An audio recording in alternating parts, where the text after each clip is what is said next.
Olá pessoal, sejam muito bem-vindos a mais uma aula de Física 2. Dessa vez nós vamos dar continuidade ao nosso segundo tema, que é Mecânica dos Fluidos, ok? Se você é aluno da Unifap, você tem esse material no SIGA-A. Você pode baixar os slides e exercícios por lá. Se você está vendo pelo YouTube, o link para você baixar esses slides e os exercícios resolvidos complementares sobre o tema está aqui na descrição. É um link do DocSit que você pode usar e está adquirindo esses materiais, ok? Do início eu queria já dizer para você dar like no vídeo, compartilhe também com seus amigos e ative as notificações para ficar sempre por dentro de quando eu lançar mais uma aula, certo?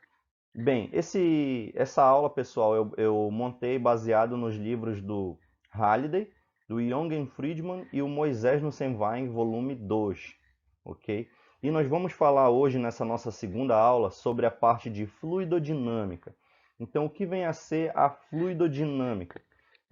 Nessa parte, nós vamos falar dos fluidos em movimento. Aí, quando a gente fala de um fluido em movimento, nós estamos falando de um escoamento, certo? Então, um escoamento, o que vem a ser? É um deslocamento de uma porção de massa do fluido através de uma determinada área de seção transversal.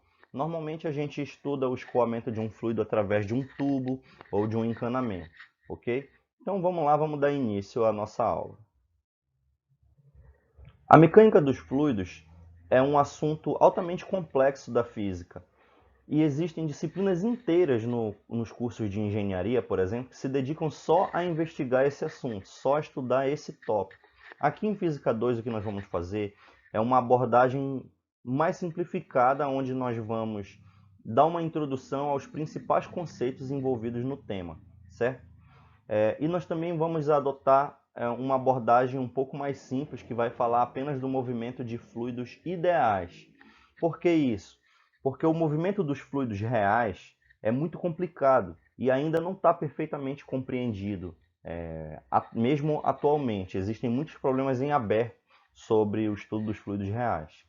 Porém, existem muitas situações na prática onde você pode aproximar o movimento de um fluido irreal, de um fluido ideal, para um movimento de um fluido real, certo? Dentro de certas condições. Então, isso justifica o estudo que nós vamos fazer aqui nessa disciplina.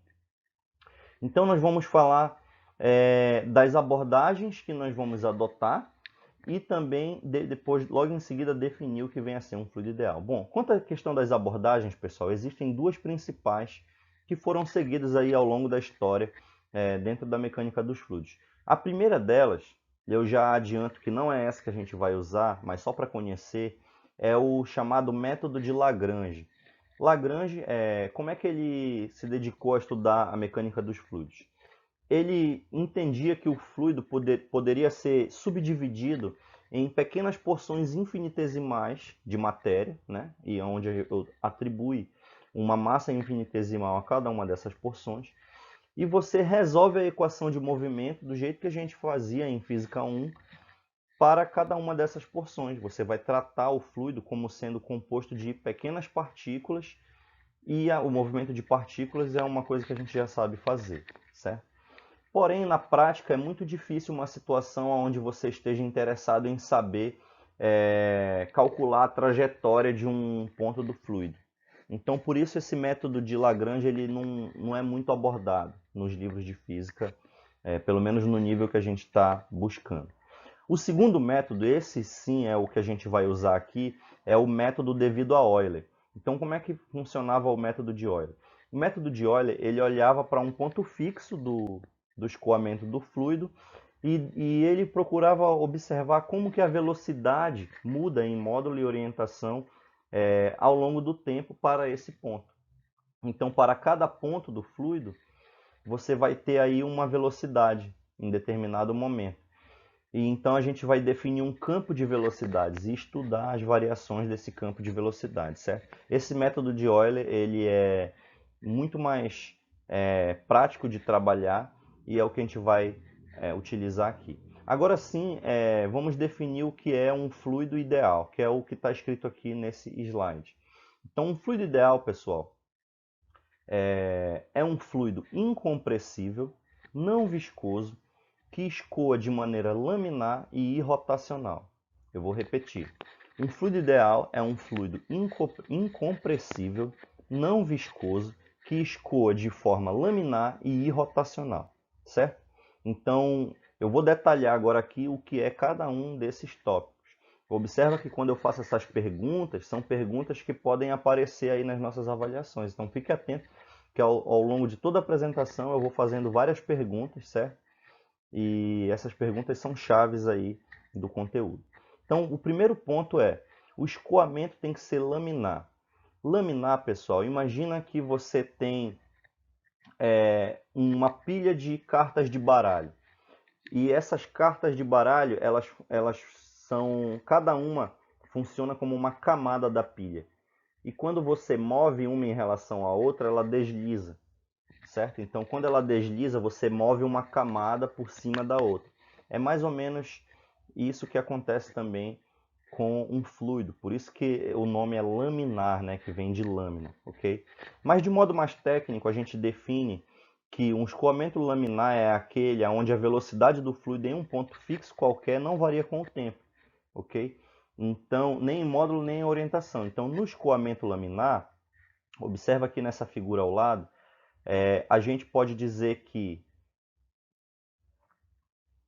em um determinado ponto do fluido vai existir uma velocidade v bem determinada em módulo e direção, ok? Então, cada partícula do fluido que passa por aqui, ele passa por esse ponto com um certo valor de velocidade, ok? Bem definido. Então, esse é um escoamento laminar, ok? O escoamento no fluido ideal também é incompressível. Incompressível, pessoal, significa que a massa específica é constante.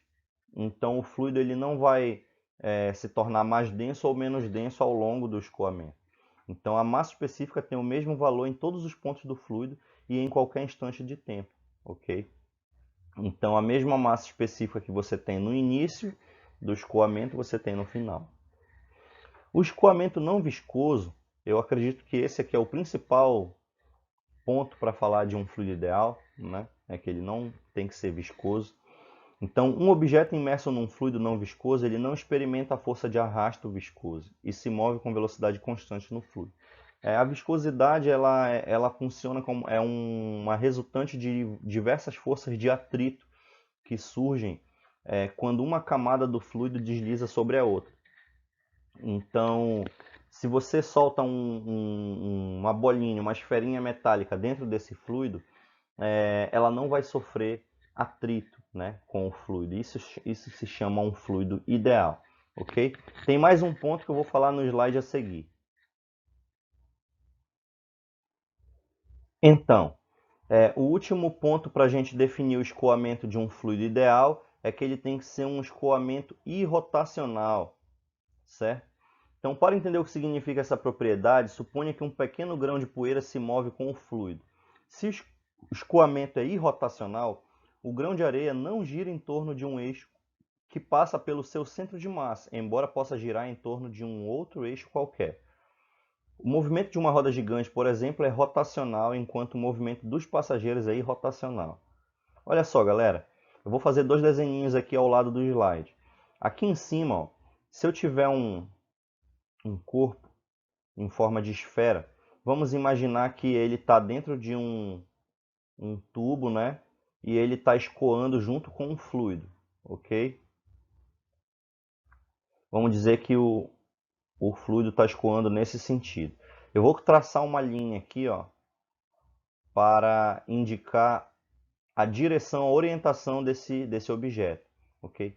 Se ao longo do escoamento esse objeto ele sofre rotações, observe.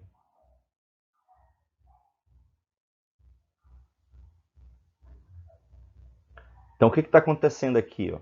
Vou colocar em outra cor para a gente entender. Significa, ó, pelos desenhos aqui que eu fiz, significa que à medida que o objeto ele percorre a tubulação junto com o fluido, ele também está girando em torno de um eixo que passa pelo seu centro de massa. Então a gente pode observar aqui pela linha que corta o objeto no meio, que ele, em cada ponto, essa linha ela está girada, né, de um certo ângulo.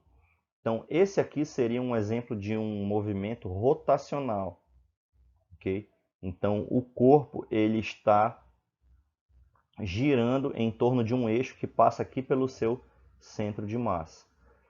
Observa que não tem problema ele girar junto com o fluido aqui em relação a um ponto que vai definir um raio de curvatura aqui, certo? Um ângulo. Um raio de curvatura. Não tem problema ele girar em relação a esse eixo aqui. A questão é que ele não pode girar em relação a um eixo que passa pelo seu centro de massa. Vamos fazer um outro desenho aqui embaixo para a gente ilustrar o que seria um escoamento irrotacional. Então, ó, se eu tiver novamente uma tubulação onde eu tenho um fluido escoando e nesse fluido eu tenho um objeto, só que ele mantém a sua orientação em relação ao eixo que passa pelo seu centro de massa, ele não está girando, aí esse sim é um exemplo de um movimento irrotacional. Então agora novamente o fluido está escoando com respeito a um arco que está definido em relação a um centro de curvatura, né? Mas o objeto em si ele não está executando nenhuma rotação em torno do seu próprio eixo. Então esse sim é um movimento irrotacional. Por isso que esse exemplo aqui da roda gigante é interessante, né? Que a roda gigante como um todo está girando em relação ao seu centro, mas cada uma das cadeiras ela mantém, a pessoa sempre está olhando para frente, a pessoa que está sentada nela, né? Ela não está girando em relação ao seu eixo. Então, um fluido ideal ele sempre vai ter um escoamento irrotacional. Acredito que deu para entender, né? Ficou claro? Ok.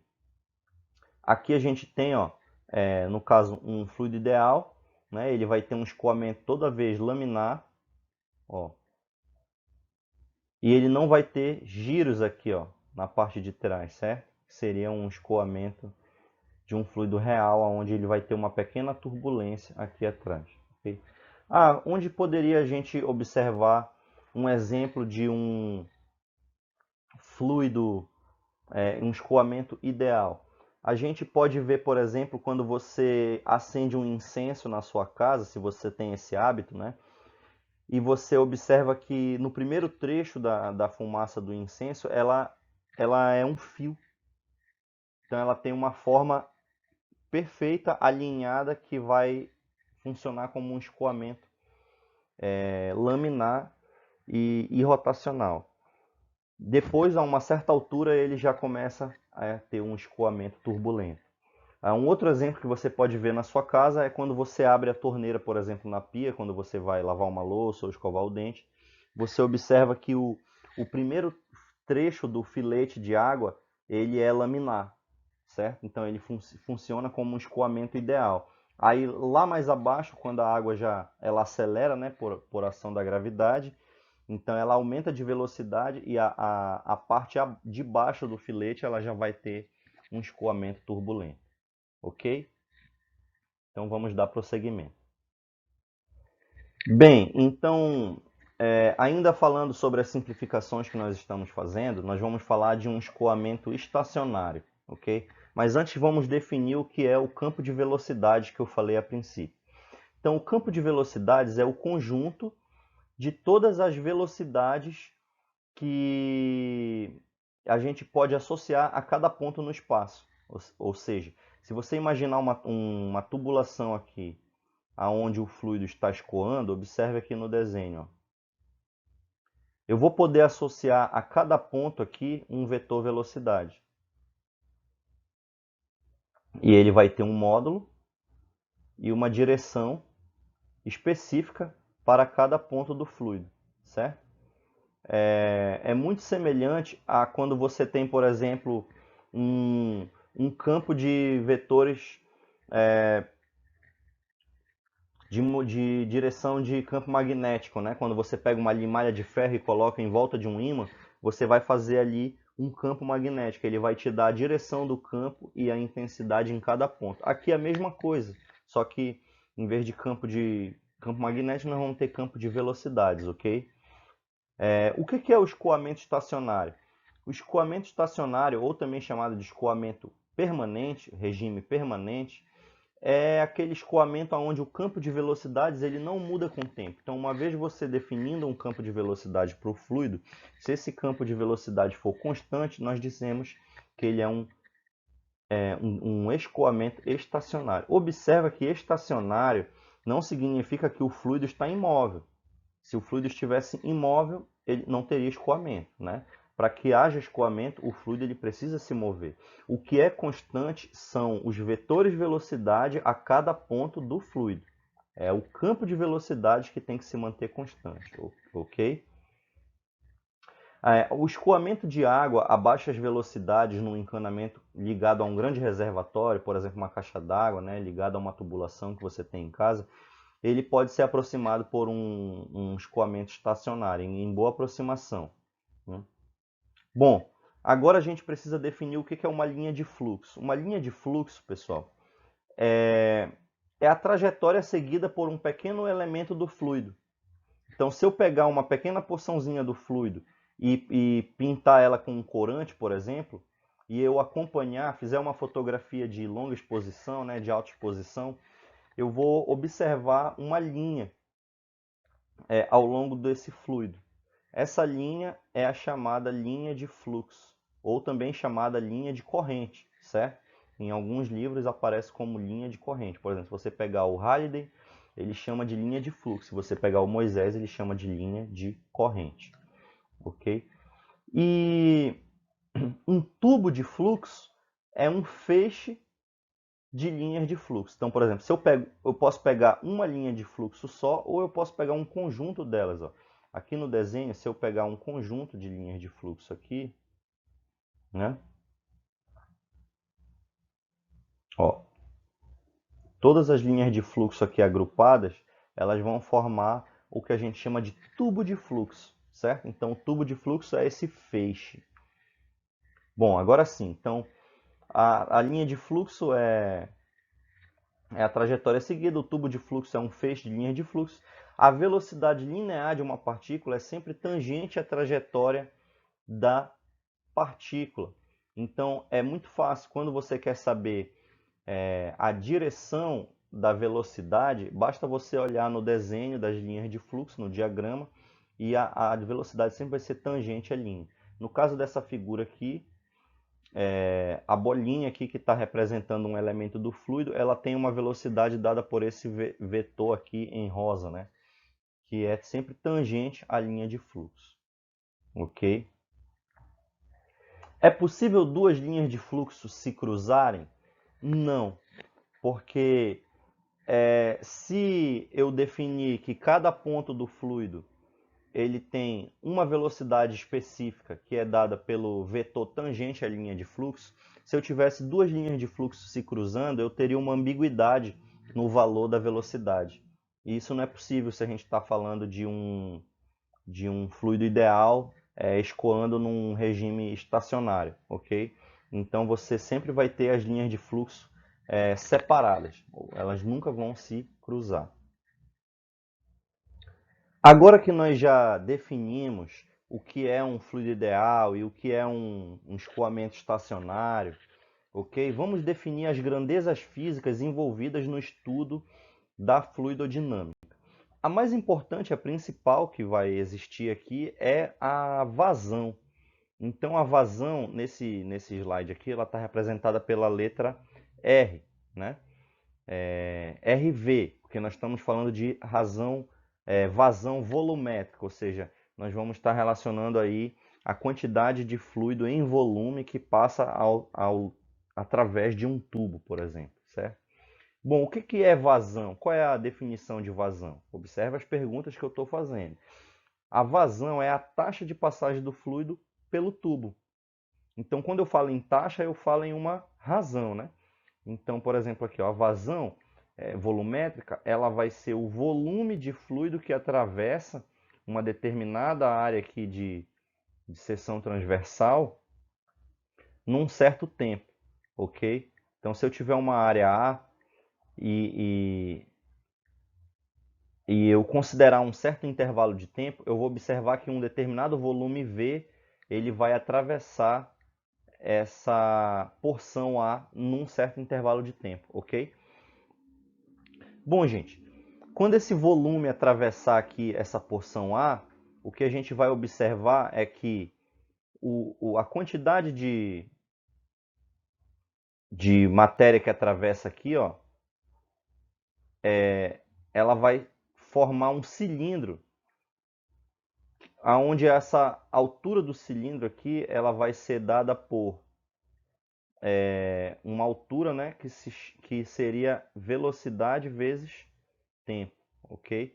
Sendo que a velocidade do fluido é constante aqui no escoamento, eu vou ter uma velocidade vezes tempo aqui. Eu vou escrever de outra cor aqui para ficar mais legível, ok? Então, ó, essa altura aqui do cilindro, né, vai ser velocidade vezes tempo, certo? E aqui é um volume V que atravessa essa área A num certo intervalo de tempo. Então, esse volume, ó, que aparece aqui na equação, ele vai ser nada mais nada menos do que a área da base desse cilindro vezes a altura desse cilindro, ok? Intervalo de tempo.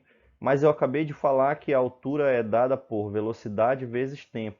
Então nós vamos ter área vezes velocidade vezes tempo dividido pelo intervalo de tempo. Então a gente pode cancelar aqui e a gente vai ter que a vazão volumétrica é dada pelo produto da área pela velocidade em cada ponto do fluido, certo? Então, se eu pegar um ponto do fluido qualquer aqui numa tubulação, eu calculo a vazão multiplicando a área de seção transversal aqui pela velocidade do fluido nesse ponto.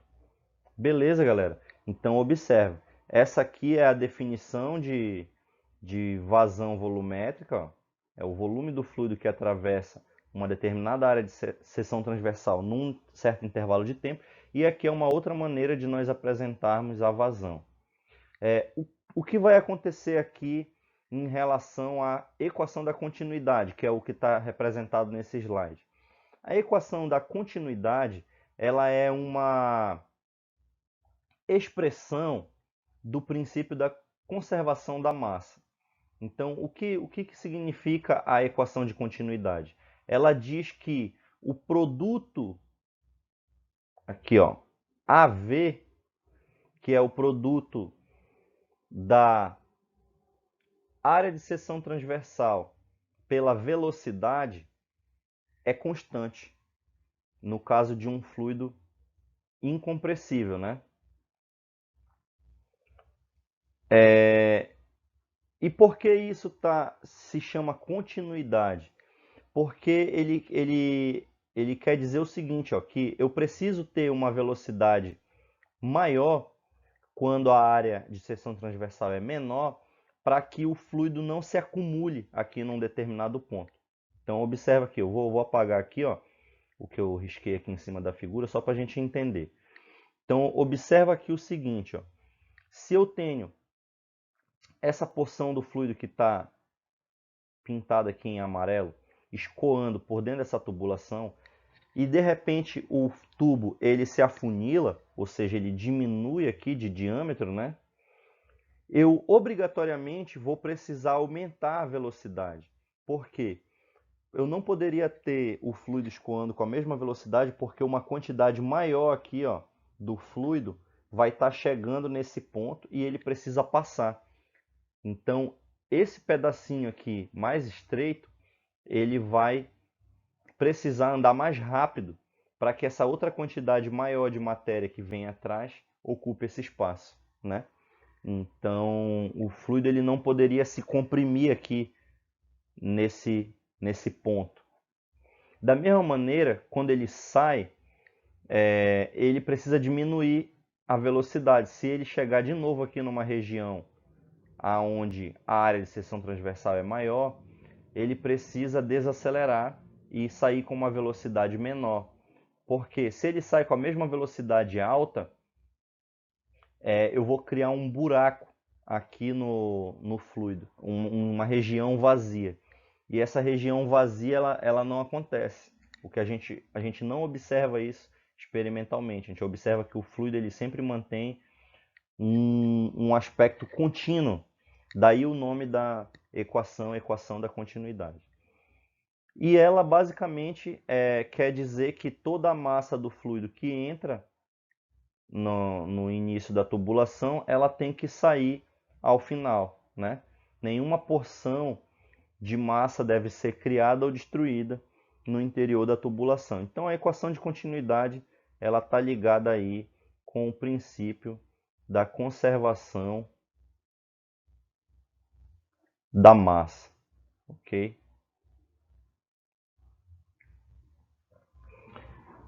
Vamos lá.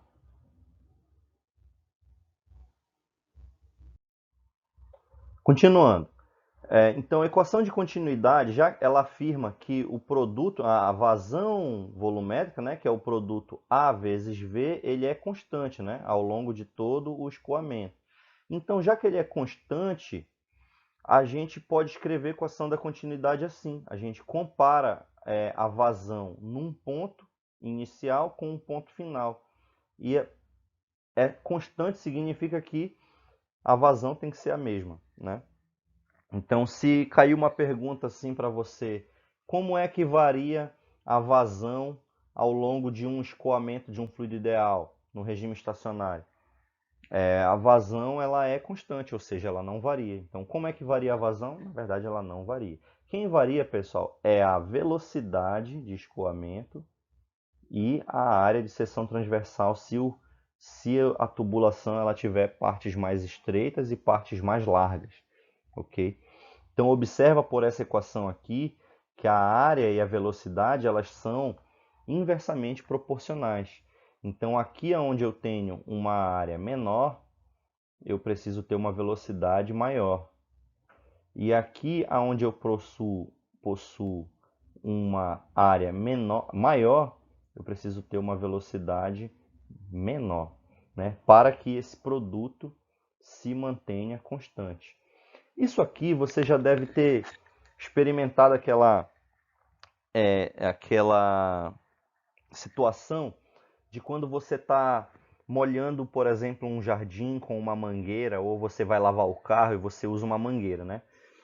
E você coloca o dedo tampando parcialmente a boca da mangueira. E você observa que a água ela vai bem mais longe. Ela tem um maior alcance. Por quê? Quando você põe o dedo tampando uma parte da saída da mangueira, você está diminuindo a área de seção transversal. Então você obriga o fluido a sair com uma maior velocidade. E se ele sai com uma maior velocidade, ele vai ter um maior alcance também, né? Então a gente intuitivamente a gente já conhece essa equação da continuidade, né? Desde lá da nossa infância a gente já fazia isso com uma mangueira, né? No jardim, ou então no pátio da nossa casa, ok?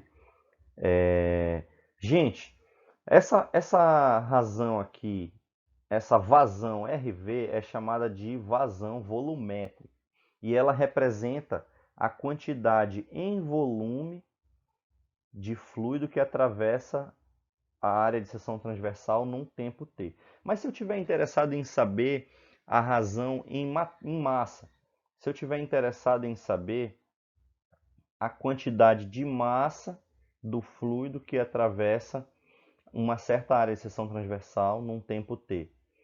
Aí basta eu lembrar que a massa ela é a densidade vezes o volume, né? Num certo tempo t.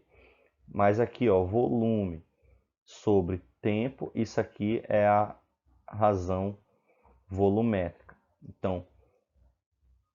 Então eu tenho que a vazão mássica ela é ρ vezes a vazão volumétrica, ok? Então, qual é a definição de vazão volumétrica? Quantidade de volume do fluido que atravessa uma área num certo tempo. Qual é a definição de vazão mássica? Quantidade de massa do fluido que atravessa uma certa área num determinado intervalo de tempo. E a razão entre elas é a massa específica do fluido, ok? A razão entre essas duas formas de vazão. Bom, o volume do fluido que entra de um lado, ele tem que ser o mesmo que sai do outro, já que a gente está considerando que a massa específica é constante, ok? Então, ó, aqui nessa figura, ela está ilustrando que se um certo volume aqui, ó, um certo volume aqui entrou por esse lado do tubo, o mesmo volume ele tem que sair aqui depois, certo? Então você vai observar dois cilindros que eles têm áreas de seção transversal e alturas diferentes. Então nessa porção do cilindro, onde a área de seção transversal é maior, eu vou ter uma altura do cilindro menor. E nessa porção aqui à direita, onde a área de seção transversal do cilindro é menor, eu preciso ter uma altura maior para que o volume seja igual, ok? Outra coisa, pessoal, nessa região aqui, ó, aonde a velocidade do fluido é maior, que é a região mais estreita, a gente vai observar uma aproximação das linhas de fluxo, ok? Então aqui a gente já vai tirar uma regrinha também, ó. A região de maior velocidade do fluido é aquela região aonde as linhas de fluxo estão mais próximas, aonde eu tenho uma maior densidade de linha de fluxo. E a região de velocidade menor, que é essa aqui, ela é a região aonde eu tenho uma menor densidade de linhas de fluxo, ou seja, eu tenho menos linhas de fluxo que atravessam uma certa área de seção transversal. Beleza? É isso aí. Vamos prosseguir. Bem, a primeira equação que a gente viu aí sobre a fluidodinâmica, que vai ser muito importante aí na resolução dos exercícios, né? Mecânica dos fluidos, foi a equação de continuidade. A próxima equação que nós vamos estudar, que também é muito importante e vai ajudar muito a gente na resolução de vários problemas, é a equação de Bernoulli. A equação de Bernoulli diz o quê? Ela diz que, observem aí, ó, ela diz que a pressão mais 1/2 da massa específica vezes a velocidade, que isso aqui é chamado a energia cinética específica, né? Energia cinética específica.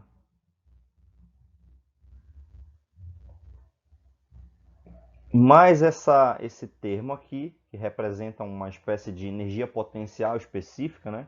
Isso tem que ser constante. Então, se você tiver um fluido circulando através de uma tubulação, essa tubulação ela pode estar em diferentes alturas, que vai variar a sua energia potencial, e ela pode ter diferentes diâmetros em diferentes pontos. A gente já viu que a velocidade ela está relacionada a esse diâmetro, né? Quanto maior a área de seção transversal, menor velocidade, vice-versa.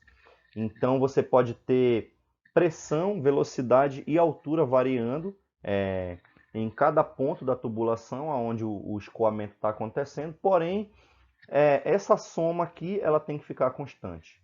Mesmo que esses valores variem individualmente, esse conjunto aqui ele tem que ser constante para cada ponto do fluido, certo? Então isso é a equação de Bernoulli.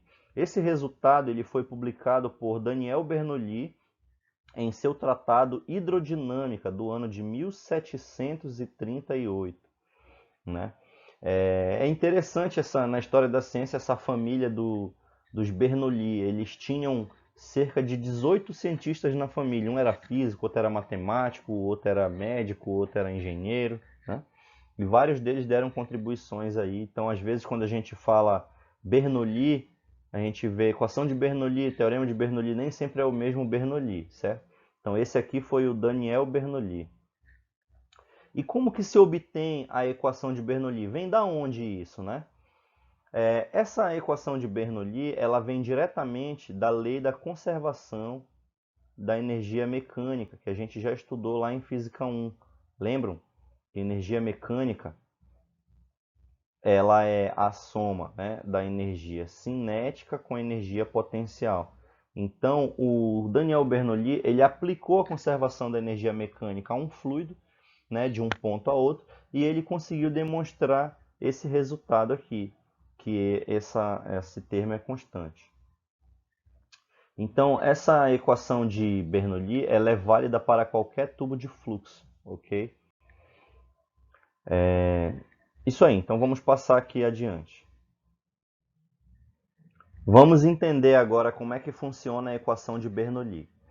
Então, se a velocidade de um fluido aumenta enquanto o fluido se move, se a velocidade do fluido aumenta horizontalmente ao longo de uma linha de fluxo, a pressão do fluido diminui e vice-versa. Então, observe. Primeira informação, se você tem um aumento na velocidade, você observa uma diminuição na pressão. Inversamente, se você tem uma diminuição da velocidade, você observa um aumento na pressão. Ok? Então, vamos observar aqui, ó.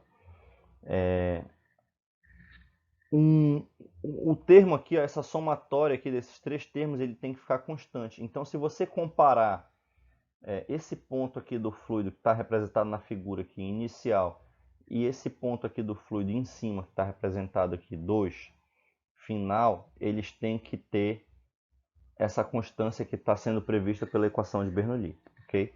Então, para essa situação inicial aqui, ó, nós vamos ter uma certa quantidade de fluido que está chegando aqui no tubo. Já tem um fluido que está aqui preenchendo uma certa porção e isso aqui vai empurrar essa última porçãozinha do fluido aqui. Após um tempo t, o que nós vamos observar, um tempo t mais ΔT, né, é que essa porção do fluido que entrou aqui, ela empurrou essa outra porção que já estava no interior, que por sua vez empurrou a parte da frente.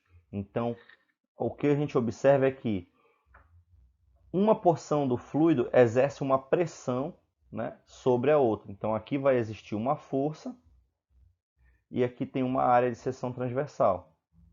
Então, a gente sabe que vai existir uma pressão aqui, que é força sobre área. Essa pressão é que faz empurrar esse fluido, né? Da mesma maneira aqui na parte da saída, também vai ter uma outra área, A2, que eu vou chamar, e também vai existir uma certa força, F2, que essa porção azul do fluido vai fazer na porção verde. Então aqui vai ter uma pressão 2 também, que é F2 sobre A2.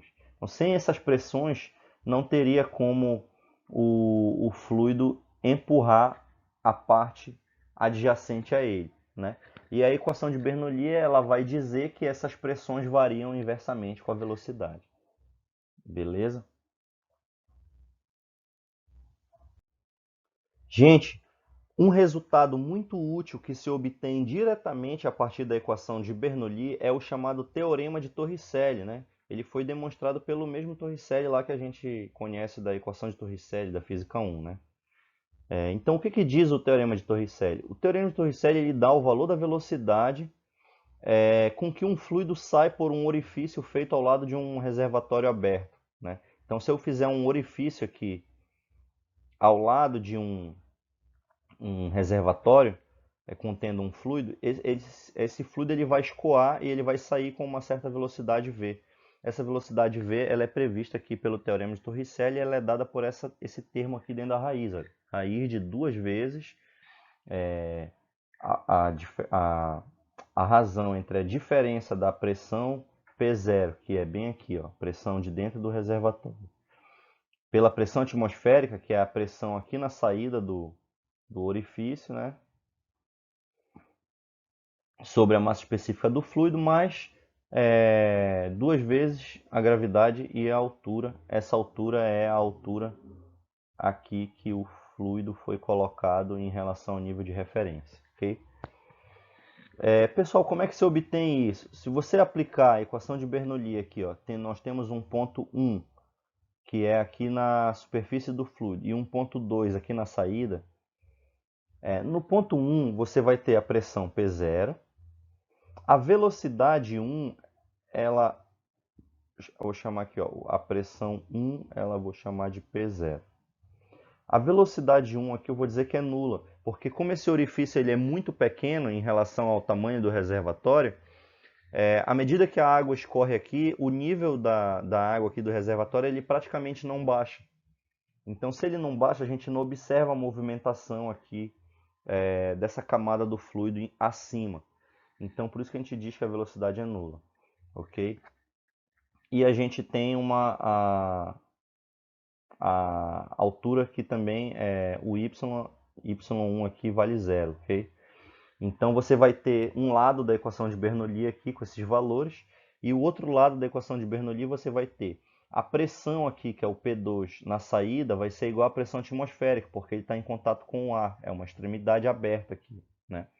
A velocidade 2 é a velocidade V que a gente está querendo calcular e o y aqui nesse caso vai ser o próprio h, que é esse h aqui, que está dado em relação ao nível de referência. Então, você substituindo esses valores direto na equação de Bernoulli e isolando a velocidade, você encontra aqui o teorema de Torricelli, certo? Esse teorema ele vai ser muito útil para questões envolvendo reservatório e tal. Uma sacada que a gente tem que ter é que quando esse reservatório ele for aberto, se ele for aberto aqui em cima, você vai ter que a pressão P1 aqui ela também vai ser a pressão atmosférica.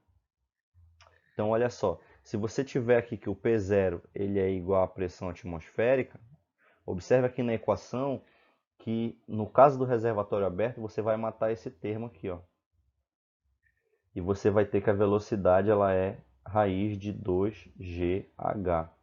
Olha, essa velocidade é a mesma velocidade que uma partícula em queda livre teria para descer a mesma altura h, né? Que foi a mesma velocidade também que Torricelli previu baseado na sua equação.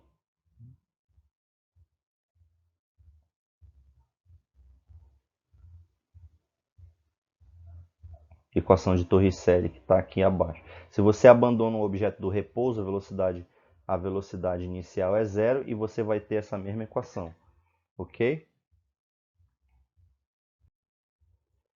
Agora vamos falar de viscosidade de um fluido. A viscosidade de um fluido, pessoal, é o atrito interno do fluido entre as camadas do fluido, né? Então, lembra que a gente falou sobre as tensões tangenciais que não podem existir num fluido em repouso? Pois é, quando um fluido está escoando, existem sim tensões tangenciais entre uma camada e outra. E a resultante dessas tensões tangenciais vai te dar aí uma força de atrito viscoso, né? E o coeficiente de viscosidade ele é dado pela letra grega eta, né? E as forças viscosas, elas se opõem ao movimento de uma parte do fluido em relação à outra. Então imagina que você tem lá aquelas camadas, né, que eu mencionei, como se fossem cartas de um baralho, né? Quando você tem um movimento relativo entre essas camadas, uma resiste ao movimento da outra e gera aqui um atrito viscoso, certo? Uma força de atrito viscoso. A viscosidade dos fluidos depende muito da temperatura. Então, à medida que a temperatura aumenta, a viscosidade aumenta nos gases. Se a temperatura aumenta, você vai ver o seguinte, ó. Para um gás, você vai ter que a viscosidade ela vai ser maior. Para um líquido,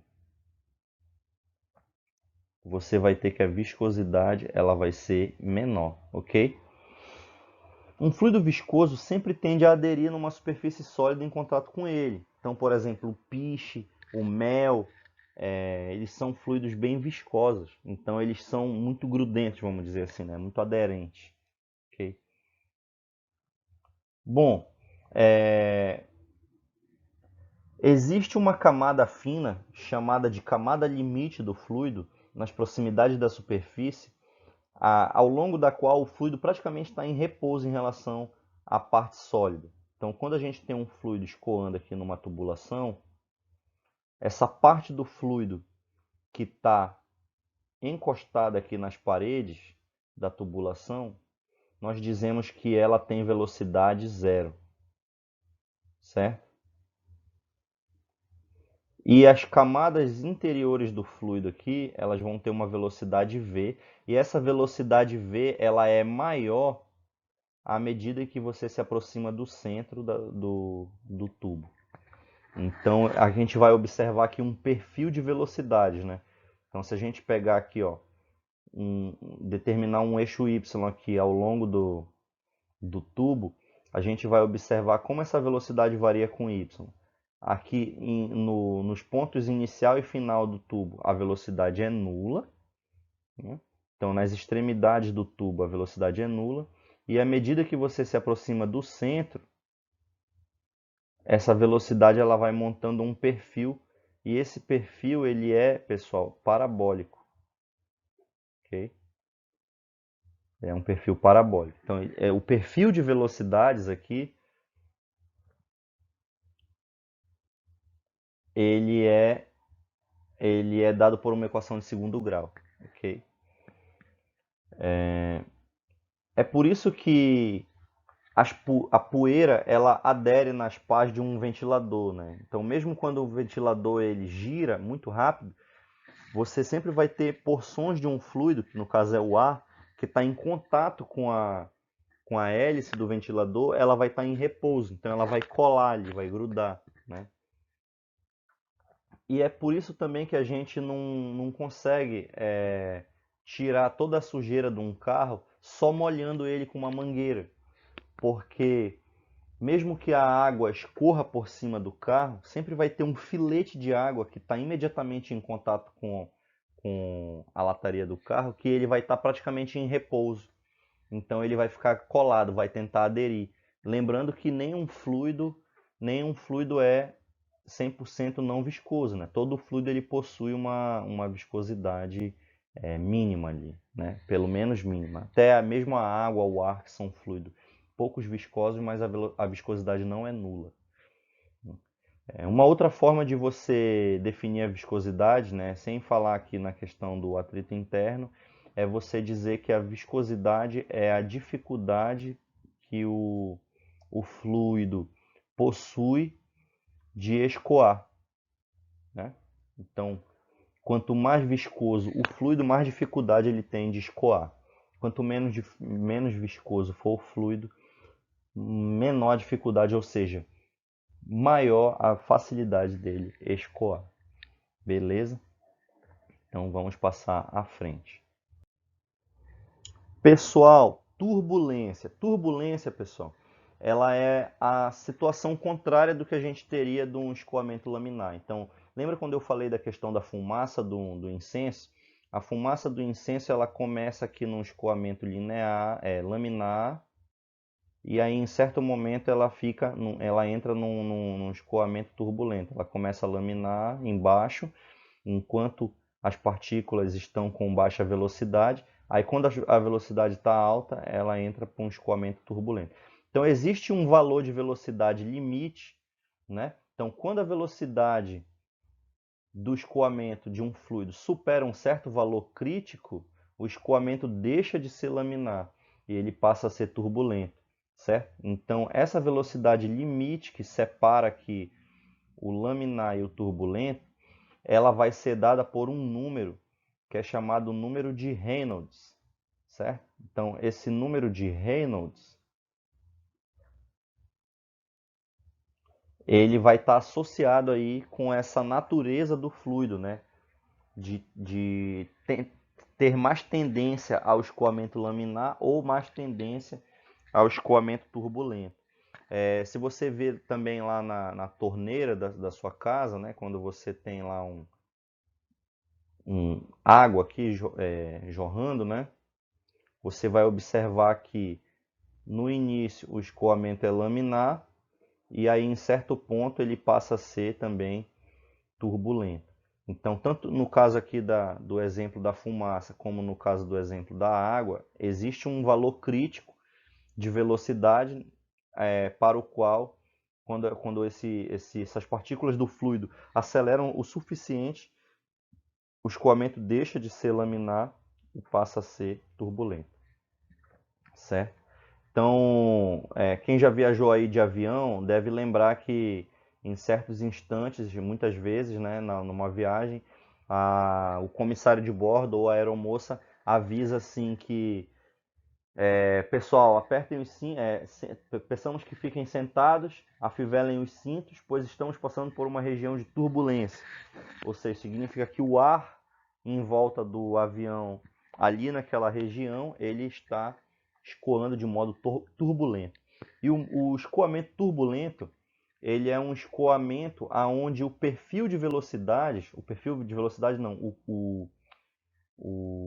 campo de velocidades, ele varia muito de forma irregular, né? Então, se eu tenho uma velocidade aqui, aí eu posso ter uma velocidade para diferentes direções. Ó.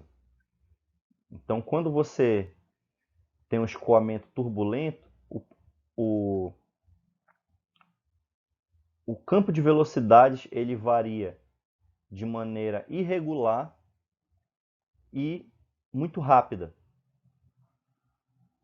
certo? Então você não tem um movimento organizado. Ou seja, no movimento, no escoamento turbulento, a velocidade ela varia muito com a posição e com o tempo, certo? Então, em cada ponto e em cada instante, a velocidade dentro de um escoamento do fluido, ela muda. Uma coisa interessante, que é o que está escrito aqui no slide, ó, é que no caso, nas regiões onde está acontecendo o escoamento turbulento, a equação de Bernoulli ela não pode ser aplicada. Lembra que a equação de Bernoulli ela veio diretamente do princípio da conservação da energia mecânica. Mas no escoamento turbulento, a gente não tem essa conservação, porque aí vai entrar os atritos envolvidos. Então você vai ter dissipação de energia. Então você não vai ter conservação. Então, já que a equação de Bernoulli ela lida com a conservação da energia mecânica, ela não se aplica a um escoamento turbulento, onde vai existir forças dissipativas, ok? E como é que a tendência ao escoamento ser laminar ou turbulento depende da viscosidade do fluido? Ele depende em parte da viscosidade, sim. Então, ó, se você olhar aqui, diz o seguinte, ó, que o fato de um escoamento ser laminar ou turbulento, ele depende em parte da viscosidade do fluido. Quanto maior for a viscosidade, maior a tendência do escoamento ser laminar. Então, se você tiver uma viscosidade maior, é mais fácil o escoamento ser laminar. E se você tiver uma viscosidade menor, é mais fácil o fluido escoar de modo turbulento, certo? Para ele não escoar de modo turbulento, só se ele se mover a velocidades baixas. Beleza, pessoal? Então, essa aqui foi a nossa segunda aula do tema de mecânica dos fluidos. Observa que a gente fez uma aula introdutória aos principais conceitos. A próxima aula que eu vou postar é a aula de resolução de exercícios sobre esse tema. Então não percam, fiquem atentos. Logo logo vocês já vão ter ela aí disponível. Certo? Gostou da aula? Dá um like no vídeo, compartilhem e ative as notificações para você ficar informado de quando eu postar novas aulas. Ok, muito obrigado e até a próxima. Tchau!